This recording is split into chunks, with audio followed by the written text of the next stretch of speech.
हिंदू पंचांग के अनुसार सावन मास के शुक्ल पक्ष की पंचमी तिथि को नाग पंचमी का त्योहार मनाया जाता है। नाग पंचमी का दिन नाग देवता की पूजा के लिए समर्पित होता है। मान्यताओं के अनुसार नाग पंचमी के दिन नाग देवता की तस्वीर बनाकर उनकी पूजा अर्चना की जाती है। ऐसा माना जाता है कि नाग पंचमी के दिन नाग देवता की पूजा करने से सभी कष्टों का निवारण होता है और मनुष्य की सभी इच्छाओं की पूर्ति होती है। पौराणिक काल से ही नाग देवताओं की पूजन की परंपरा रही है। ज्योतिष शास्त्र के अनुसार नाग पंचमी के दिन नाग देवताओं की पूजा आराधना करने से व्यक्ति को उनका आशीर्वाद प्राप्त होता है। नाग पंचमी के दिन नाग देवता की पूजा आराधना करने से तथा नागों को दूध पिलाने से अक्षय पुण्य की प्राप्ति होती है।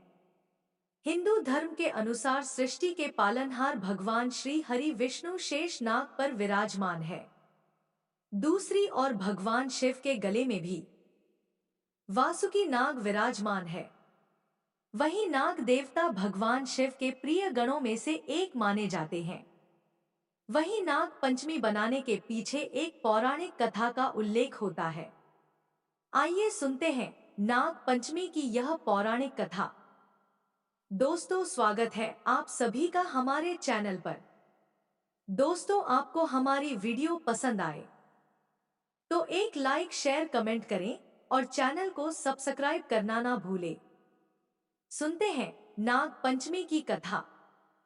प्राचीन काल में एक सेठ जी के 7 पुत्र थे। सातों पुत्रों का विवाह हो चुका था।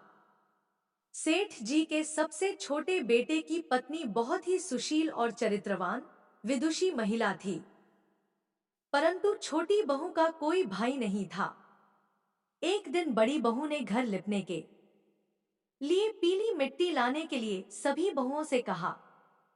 बड़ी बहू की बात सुनकर सभी खुरपी और थाली लेकर पीली मिट्टी लाने के लिए मिट्टी खोदने लगी। मिट्टी खोदते समय वहां पर एक सांप निकल आया। सांप को देखकर सभी डर गए। तभी सभी बहुएं उसे खुरपी से मारने का प्रयास करने लगी। सभी को ऐसा करता देख छोटी बहू ने सभी को रोक दिया और कहने लगी कि इसे मत मारो, यह बेचारा निरपराध है। छोटी बहू की बात सुनकर सभी ने उसे छोड़ दिया।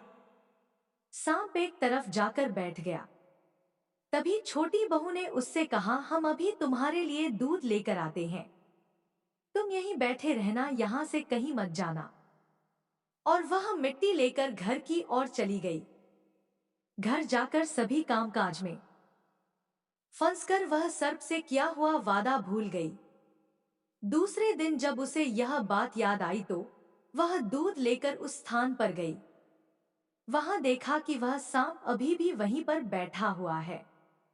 छोटी बहू ने नाग देवता को भाई कहकर नमस्कार किया। तब सर्प ने उससे कहा कि तुमने मुझे भाई कहा है, इसलिए मैं तुमसे नाराज नहीं हो सकता, नहीं तो मैं तुमको वादा न निभाने के कारण डस लेता। छोटी बहू ने कहा, भैया मुझसे बड़ी भूल हो गई, मैं उस बात के लिए आप से क्षमा मांगती हूं। यह बात सुनकर सांप ने कहा कि चलो आज से तुम मेरी छोटी बहन हो और मैं तुम्हारा बड़ा भाई। कुछ दिन व्यतीत होने के बाद सांप मनुष्य का रूप लेकर छोटी बहू के घर आया और बोला कि मेरी बहन को मेरे साथ भेज दो। सभी ने पूछा कि छोटी बहू का तो कोई भाई नहीं है। सांप ने कहा कि मैं उसका दूर का रिश्ते का भाई हूं। बचपन में मैं बाहर चला गया था। उसके विश्वास दिलाने पर घर के लोगों ने छोटी बहू को डोट उसके साथ भेज दिया। रास्ते में उस व्यक्ति ने बताया कि मैं वही सांप हूं जिसको तुमने अपना बड़ा भाई बनाया था। तुम डरना नहीं और मेरी पूंछ पकड़ लेना। छोटी बहू ने उसके कहे अनुसार ही किया और इस प्रकार वह उसके घर पहुंच गई। घर पहुंचकर वहां का धन ऐश्वर्य देखकर वह चकित हो गई। भाई के घर छोटी बहू का बहुत बड़ा स्वागत हुआ और वहां की राजमाता ने छोटी बहू का स्वागत सत्कार किया। एक दिन सर्प की माता ने कहा कि मैं किसी काम के लिए बाहर जा रही हूँ। तुम सांपों को ठंडा दूध पिला देना। छोटी बहू को यह बात ध्यान नहीं रही और उन्होंने सांपों को गर्म दूध पिला दिया, जिसकी वजह से सांपों का मुंह जल गया। इस बात पर माता छोटी बहू पर बहुत क्रोधित हुई, लेकिन सांपों के समझाने पर वह समझ गई और शांत हो गई। तभी एक सर्प ने कहा कि इन्हें अब अपने घर भेज देना चाहिए। छोटी बहू को घर छोड़ने जाने से पहले भाई ने उसको बहुत सारा धन, सोना, चांदी, हीरे, मोती और जेवरात दिए और उसको छोड़ने के लिए उसके घर गया। छोटी बहू को इतना सारा धन लेकर आता देख बड़ी बहुओं ने ईर्ष्या से कहा, तुम्हारा भाई तो बड़ा धनवान है, बड़े भाई को तो तुम्हें बहुत सारा धन देना चाहिए। यह बात सांप ने सुनी तो उसने बहुत सारा धन लाकर छोटी बहू को दे दिया। इतना सारा धन देखकर बड़ी बहू ने कहा कि इसे झाड़ने के लिए तो सोने की झाड़ू भी होनी चाहिए। तब सांप ने सोने का झाड़ू भी लाकर उन्हें दे दिया। उसके बाद सांप ने छोटी बहू को हीरे मोतियों से जड़ा एक अद्भुत हार दिया। वह इतना सुंदर था कि सभी उसकी प्रशंसा कर रहे थे।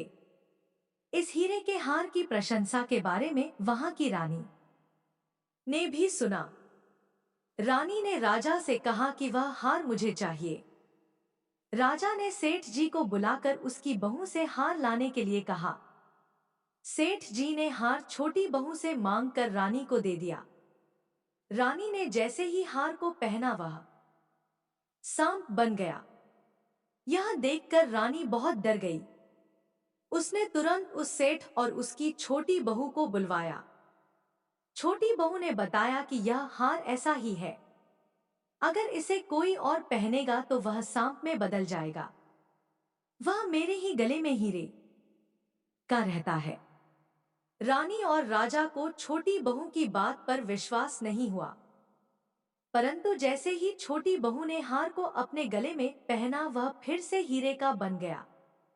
यह सब देखकर वहां की प्रजा आश्चर्यचकित रह गई और उन्हें विश्वास हो गया कि यह सच बोल रही है। राजा ने छोटी बहू को पुरस्कार के रूप में बहुत सारी मुद्राएं दी। छोटी बहू धन लेकर अपने घर लौट आई। उसके पास बहुत सारा धन देखकर बड़ी बहू ने ईर्ष्या के कारण उसके पति को सिखाया कि छोटी बहू के पास कहां से इतना धन आया है। यह सुनकर उसके पति ने अपनी पत्नी को बुलाकर पूछा कि ठीक ठीक बताओ कि यह धन कौन देता है तुमको। अपने पति की ऐसी बातें सुनकर उसने अपने भाई को याद किया। तभी उसका भाई वहां पर प्रकट हुआ और बोला कि मेरी बहन के आचरण पर जो संदेह करेगा मैं उसको खा जाऊंगा।